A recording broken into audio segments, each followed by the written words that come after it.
Hi all, case മെന്നൻ്റെ പുതിയൊരു ക്ലാസ്സിലേക്ക് ഏവർക്കും സ്വാഗതം. അപ്പോൾ നിങ്ങൾ പത്മ അവാർഡ്സ് പ്രഖ്യാപിച്ച കാര്യമൊക്കെ അറിഞ്ഞിട്ടുണ്ടാവും അല്ലേ? 10th ലെവൽ എടുക്കുകയാണെങ്കിലും 12th എടുക്കുകയാണെങ്കിലും ഡിഗ്രി എടുക്കുകയാണെങ്കിലും ഇനി കേസ് വരുവാണെങ്കിലും നമുക്ക് വളരെയധികം ഇമ്പോർട്ടൻ്റ് ആയിട്ടുള്ള ഒരു കറണ്ട് അഫയേഴ്സ് ആണ് പത്മ അവാർഡ് അല്ലേ? അപ്പോൾ ഇന്ന് പത്മ അവാർഡുകളെ കുറിച്ച് ബേസിക് ആയിട്ടുള്ള കാര്യങ്ങൾ അറിയാം. ഈ വർഷത്തെ 2025 നമ്മൾ അറിഞ്ഞിരിക്കേണ്ട വ്യക്തിത്വങ്ങൾ ആരാണ് എന്നുള്ളതും കൂടി പഠിക്കാം. അവരെക്കുറിച്ചൊന്ന് ജസ്റ്റ് പറഞ്ഞു പോവാം, ഓർത്തു വെക്കേണ്ടതായിട്ടുള്ള ഡീറ്റെയിൽസ് പറയാം.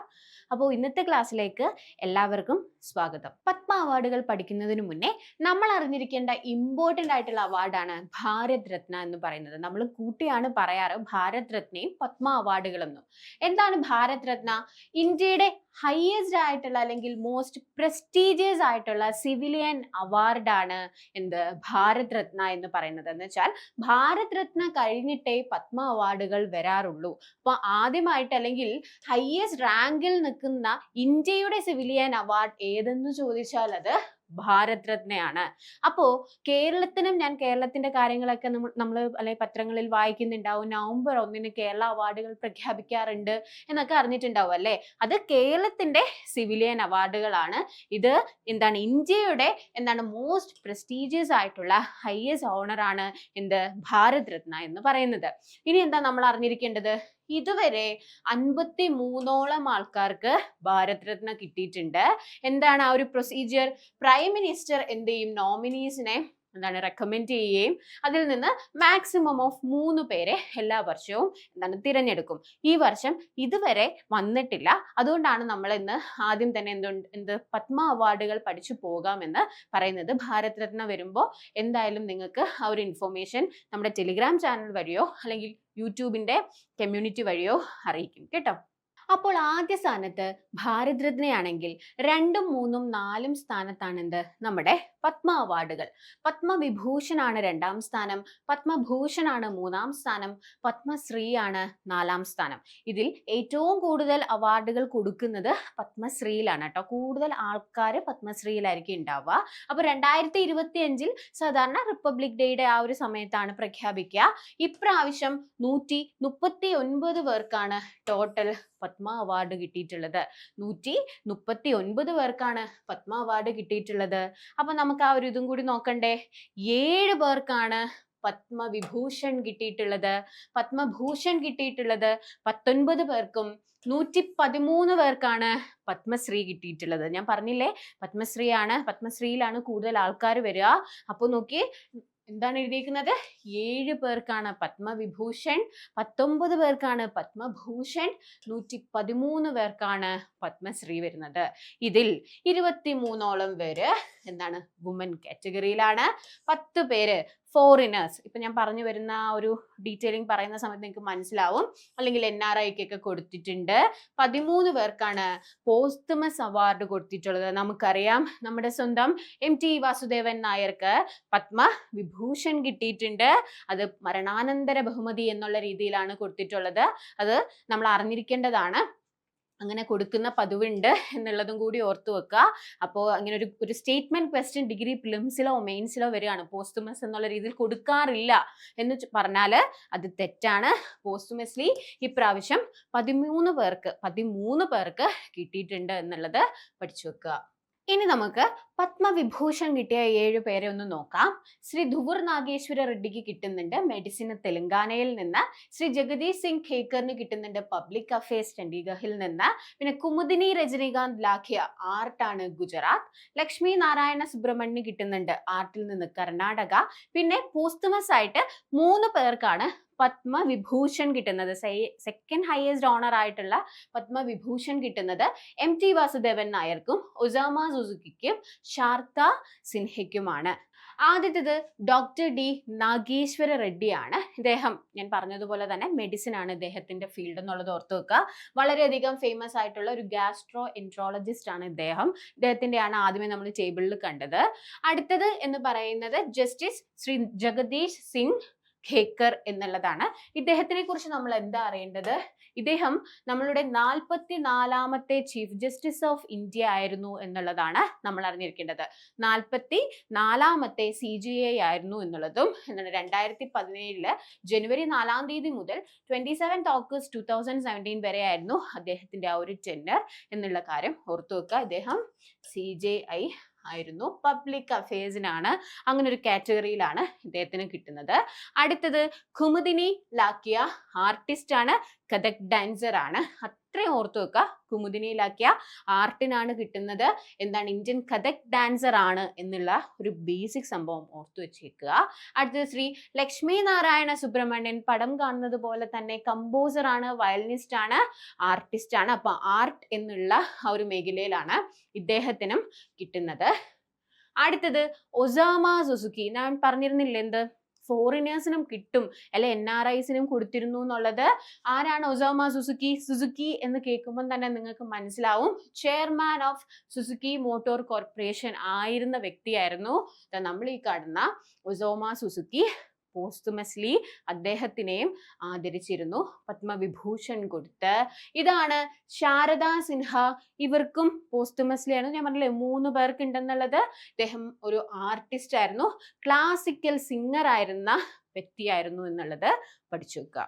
അടുത്തത് MT വാസുദേവൻ നായരാണ്. നമുക്ക് എല്ലാവർക്കും അറിയാം, അദ്ദേഹം വളരെയധികം എമിനന്റ് ആയിട്ടുള്ള ഓഥറാണ്. അത് മാത്രമല്ല അദ്ദേഹം ഒരു സ്ക്രീൻ പ്ലേ റൈറ്ററും ഫിലിം ഡയറക്ടറും ഒക്കെയാണ്. അപ്പൊ നമുക്ക് ഇത്തിരി ഡീറ്റെയിലി അദ്ദേഹത്തിന്റെ കാര്യം നോക്കി പോകാം. നോക്കിയേ, ആദ്യമേ എന്താ ഞാൻ എഴുതിയിരിക്കുന്നത്? Nair won his first literary prize in 1954 for his short story വളർത്തുമൃഗങ്ങൾ. അപ്പോ വേൾഡ് ഷോർട്ട് സ്റ്റോറി കോമ്പറ്റീഷനിൽ അദ്ദേഹം കോളേജിൽ, പാലക്കാട് വിക്ടോറിയ കോളേജിൽ പഠിച്ചിരുന്ന സമയത്താണ് അദ്ദേഹത്തിന് ആദ്യമായിട്ട് ഒരു വേൾഡ് റെക്കഗ്നൈസ്ഡ് ആയിട്ടുള്ള ഒരു അവാർഡ് കിട്ടുന്നത്. അതും അദ്ദേഹത്തിന്റെ 19ാമത്തെ വയസ്സിലാണ്. അപ്പൊ നമുക്കിതിൽ എന്താ അറിഞ്ഞിരിക്കേണ്ടത്? നമ്മളിത് മെയിൻലി അറിഞ്ഞിരിക്കേണ്ടത് വളർത്തുമൃഗങ്ങൾ എന്നുള്ളത് ആരുടെ ഷോർട്ട് സ്റ്റോറി ആണ് എന്ന് ചോദിച്ചാൽ അതിന്റെ ഉത്തരം എന്താണ്? MT വാസുദേവൻ നായരുടെ ആണെന്നുള്ളതും അദ്ദേഹത്തിന് വേൾഡ് ഷോർട്ട് സ്റ്റോറി കോമ്പറ്റീഷനിൽ അദ്ദേഹത്തിന്റെ അല്ലെങ്കിൽ മികച്ച ഷോർട്ട് സ്റ്റോറി എന്ന് തെരഞ്ഞെടുത്തത് വളർത്തുമൃഗങ്ങളാണ് എന്നുള്ള കാര്യമാണ് ആദ്യമേ നമ്മൾ അറിഞ്ഞിരിക്കേണ്ടത്. രണ്ടാമത്, അദ്ദേഹത്തിന് വളരെയധികം ഫേമസ് ആയിട്ടുള്ള ഫസ്റ്റ് മേജർ നോവലാണ് എന്ത്? MTയുടെ നാലുകെട്ട് എന്നുള്ളത്. 1958 ആ ഒരു പുസ്തകത്തിന് കേരള സാഹിത്യ അക്കാദമി അവാർഡ് ലഭിച്ചിരുന്നു എന്നുള്ള കാര്യം കൂടി ഒന്ന് അറിഞ്ഞിരിക്കുക. അപ്പൊ ആദ്യമേ നമ്മൾ അറിഞ്ഞിരിക്കേണ്ടത് വളർത്തുമൃഗങ്ങൾ എന്ന് പറയുന്നത് അദ്ദേഹത്തിന്റെ ഷോർട്ട് സ്റ്റോറി ആണെന്നുള്ളതും, പിന്നെ 1958 എന്ന് വെച്ചാൽ അദ്ദേഹത്തിന് 23 വയസ്സേ ഉള്ളൂ. 23ാമത്തെ വയസ്സിൽ അദ്ദേഹത്തിന് കേരള സാഹിത്യ അക്കാദമി അവാർഡ് അദ്ദേഹത്തിന്റെ ഫസ്റ്റ് മേജർ നോവൽ ആയിട്ടുള്ള നാലുകെട്ടിന് ലഭിച്ചിരുന്നു എന്നുള്ള കാര്യം ഓർത്തു വെക്കുക. അടുത്തത് അദ്ദേഹത്തിന്റെ മേജർ നോവൽസ് ഏതൊക്കെയാണെന്നുള്ളതാണ്. മഞ്ഞ്, കാലം, അസുരവിത്ത്, രണ്ടാം മൂഴം എന്നിവയൊക്കെയാണ് അദ്ദേഹത്തിന്റെ മേജർ നോവലുകൾ. ഇനി നമ്മൾ അറിഞ്ഞിരിക്കേണ്ട വളരെ ബേസിക് ആയിട്ടുള്ള, ഈവൻ സിലബസിൽ തന്നെ, ലിറ്ററേച്ചറിന്റെ സിലബസിൽ തന്നെ എഴുതി വെച്ചിട്ടുള്ളതാണ് ജ്ഞാനപീഠം ലഭിച്ച മലയാളികൾ എന്നുള്ളത്. 1995 MT വാസുദേവൻ നായർക്ക് ജ്ഞാനപീഠം ലഭിച്ചിട്ടുണ്ട്. ബേസിക് ഇൻഫോർമേഷൻ ആണ് പറഞ്ഞിരിക്കുക, അല്ലെങ്കിൽ അറിഞ്ഞ് പഠിച്ചു വെച്ചേക്കുക. 1995 ഹക്കിത്തം മരിച്ച സമയത്തൊക്കെ ചോദ്യം വന്നിട്ടുണ്ട് വർഷത്തിനുമായിട്ട് ബന്ധപ്പെട്ട്. അപ്പൊ ഇനി നമുക്കിത് സ്റ്റേറ്റ്മെന്റ് ബേസ്ഡ് ആയിട്ടും ഫാക്ച്വൽ ആയിട്ടും, ഇനി നിങ്ങൾ 10th ഉം 12th ഉം ഒക്കെ പഠിക്കുന്നവരാണെങ്കിൽ എന്തായാലും വർഷം ചോദിക്കും. ഇനി അത് ഡിഗ്രി മെയിൻസിന് വേണമെങ്കിലും ചോദിക്കാം, അത്ര ഇമ്പോർട്ടന്റ് ആണ്. 1995. ഇനി ഞാൻ കൊടുത്തിരിക്കുന്നത് എന്താ? 2005 അദ്ദേഹത്തിന് പത്മഭൂഷൺ ലഭിക്കുന്നുണ്ട്. പത്മവിഭൂഷൺ ആണ് 2025 ലഭിച്ചത്. പത്മഭൂഷൺ ഏത് വർഷമാണ് കിട്ടുന്നത്? 2005 തേർഡ് ഹൈയസ്റ്റ് എന്താണ് സിവിലിയൻ ഓണർ ആണ് എന്ത്? പത്മഭൂഷൺ. അപ്പോൾ രണ്ടാമത്തെ ആ ഒരു ബഹുമതി അദ്ദേഹത്തിന് മരണാനന്തരമാണ് ലഭിക്കുന്നത് 2025. അപ്പൊ ഓർത്തു വെക്കേണ്ടത് 3 അഞ്ചുകളുടെ കണക്കാണ്. 1995 ജ്ഞാനപീഠം, 2005 എന്ത്? പത്മഭൂഷൺ, 2025 പത്മവിഭൂഷൺ എന്നുള്ളത് അറിഞ്ഞിരിക്കുക. ഇനി ഞാൻ ഇമ്പോർട്ടന്റ് ആയിട്ടുള്ള കുറച്ച് അവാർഡുകൾ എഴുതിയിട്ടുണ്ട്. അദ്ദേഹത്തിന് ഞാൻ ആദ്യമേ പറഞ്ഞതുപോലെ തന്നെ 1958 എന്താണ് കേരള സാഹിത്യ അക്കാദമി അവാർഡ് നാലുകെട്ടിന് കിട്ടുന്നുണ്ട്. 1970 കേന്ദ്ര സാഹിത്യ അക്കാദമി അവാർഡ് കിട്ടുന്നുണ്ട് കാലത്തിന്. പിന്നെ 1982 പിന്നെയും കേരള സാഹിത്യ അക്കാദമി അവാർഡ് കിട്ടുന്നുണ്ട്. അത് ഡ്രാമ എന്നുള്ള കാറ്റഗറിക്കാണ്. ഗോപുര നടയിൽ എന്നാണ് ഡ്രാമയുടെ പേര്. അപ്പം ഗോപുര നടയിൽ എന്ന നാടകം ആരുടെയാണ്? MT വാസുദേവൻ നായരുടെയാണ്. വയലാർ അവാർഡ് കിട്ടുന്നുണ്ട് 1985 രണ്ടാമൂഴം എന്ന നോവലിന്. പിന്നെ 1986 കേരള സാഹിത്യ അക്കാദമി അവാർഡ് കൊടുക്കുന്നുണ്ട് സ്റ്റോറിക്ക്. സ്വർഗം തുറക്കുന്ന സമയം എന്നുള്ളതാണ്. അപ്പം സ്വർഗം തുറക്കുന്ന സമയം ആരുടെയാണ്? MT യുടെയാണ്. ഓടക്കുഴൽ അവാർഡ് കിട്ടുന്നുണ്ട് 1993 വാനപ്രസ്ഥത്തിന്. പിന്നെയോ ജ്ഞാനപീഠം ഞാൻ പറഞ്ഞല്ലോ 1995. പിന്നെ 2005 വള്ളത്തോൾ അവാർഡ് കിട്ടുന്നുണ്ട്. മാതൃഭൂമിയുടെ ലിറ്റററി അവാർഡ് 2005 ലഭിക്കുന്നുണ്ട്. എഴുത്തച്ഛൻ പുരസ്കാരം ലിറ്റററി അവാർഡ്സിലെ ഏറ്റവും ഹയസ്റ്റ് ഓണർ ആയിട്ടുള്ള എഴുത്തച്ഛൻ പുരസ്കാരം 2011 ലഭിച്ചിട്ടുണ്ട്. കുറിച്ചു വെച്ചേക്കുക. 2018 ONVയുടെ ലിറ്റററി അവാർഡും ലഭിച്ചിട്ടുണ്ട്. അപ്പൊ ഇത്രയും കാര്യങ്ങൾ ഒന്ന് അറിഞ്ഞിരിക്കുക. ബേസിക് ആയിട്ടുള്ള അവാർഡുകളാണ്. പിന്നെ 2013 JC ഡാനിയൽ അവാർഡ് ഒക്കെ ലഭിക്കുന്നുണ്ട് കേട്ടോ. അപ്പൊ ONVയുടെ എന്നുണ്ടെങ്കിൽ എന്ന് വെച്ചാൽ നിങ്ങൾക്ക് ONVയെ കുറിച്ച് അല്ലെങ്കിൽ MT വാസുദേവൻ നായരിനെ കുറിച്ച് അറിയണം എന്നുണ്ടെങ്കിൽ, ഡീറ്റെയിൽഡ് ആയിട്ടൊരു വീഡിയോ വേണം എന്നുണ്ടെങ്കിൽ നിങ്ങൾ കമന്റ് ചെയ്യണം കേട്ടോ. അപ്പൊ നമുക്ക് ഡീറ്റെയിലി അദ്ദേഹത്തിന്റെ പുസ്തകവും നോവലും ഡ്രാമയും എല്ലാം വെച്ചിട്ട് ഒരു വീഡിയോ എടുക്കാമേ. അടുത്തത് പത്മഭൂഷണാണ്. ഇപ്രാവശ്യം പത്മഭൂഷൺ 19 പേർക്ക് ലഭിച്ചിരുന്നു. അതിൽ ജോസ് ചാക്കോ പെരിയാപുരത്തിനെ കുറിച്ചാണ് ഞാൻ ആദ്യമേ പറയാൻ പോകുന്നത്. നമുക്ക് എല്ലാവരുടെയും ഒന്നും നമുക്ക് പഠിച്ചു വെക്കാൻ പറ്റില്ല, പക്ഷെ ചോദിക്കാൻ ചാൻസ് ഉള്ളത് ഇപ്പോൾ പറഞ്ഞു പോകും. ജോസ് ചാക്കോ പെരിയാപുരത്തിന് എന്താണ്, അദ്ദേഹം ഒരു ഡോക്ടറാണ്, വളരെയധികം ഫേമസ് ആയിട്ടുള്ള ഒരു കാർഡിയാക് സർജൻ ആണ്. അദ്ദേഹത്തിന് മെഡിസിൻ എന്നുള്ള ഫീൽഡിൽ കിട്ടുന്നുണ്ട്. അപ്പം ജോസ് ചാക്കോ പെരിയാപുരം, ഇദ്ദേഹത്തിനെ കുറിച്ച് എന്താ അറിഞ്ഞിരിക്കേണ്ടത്? 2003 അദ്ദേഹം ഒരു ഹാർട്ട് ട്രാൻസ്പ്ലാന്റ് സർജറി കേരളത്തിൽ ആദ്യമായി നടത്തി എന്നുള്ളതാണ്. അത് വെച്ചിട്ടാണ് അദ്ദേഹം വളരെയധികം ഫേമസ് ആയിട്ടുള്ളത്. അങ്ങനെ ഇതുവരെ 30ഓളം ഹാർട്ട് ട്രാൻസ്പ്ലാന്റ് സർജറീസ് അദ്ദേഹം നടത്തിയിട്ടുണ്ട്.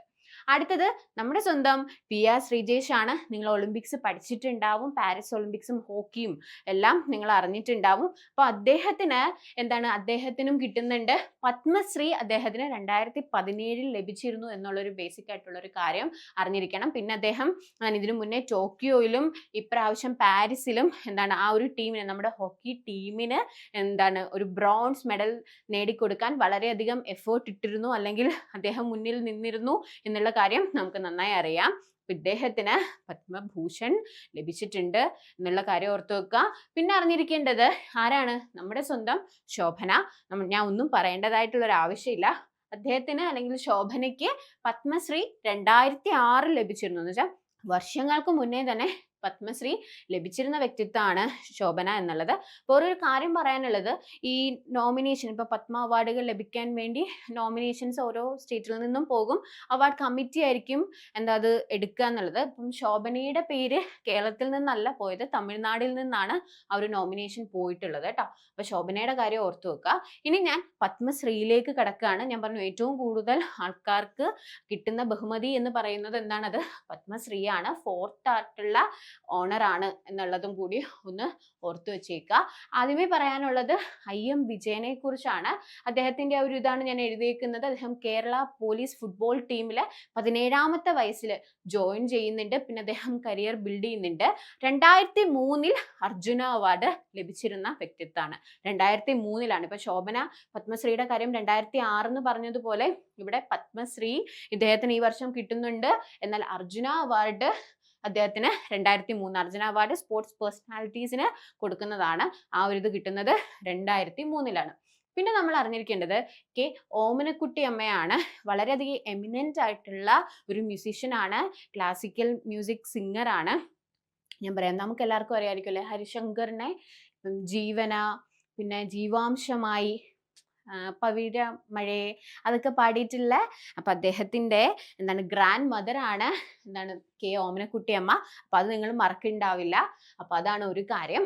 പിന്നെ ഗുരുവായൂർ ദൊരൈ എന്നുള്ളതാണ് ഫോട്ടോ കാണുന്നത് പോലെ തന്നെ അദ്ദേഹം വളരെയധികം ഫേമസ് ആയിട്ടുള്ള മൃദംഗം ആണ്. 6ാമത്തെ വയസ്സിൽ തന്നെ അദ്ദേഹം പഠനമൊക്കെ തുടങ്ങിയിട്ട് 8ാമത്തെ വയസ്സിൽ അരങ്ങേറ്റമൊക്കെ നടത്തി വളരെയധികം എമിനന്റ് ആയിട്ടുള്ള പേഴ്സൺ ആണ് ഗുരുവായൂർ ദൊരൈ.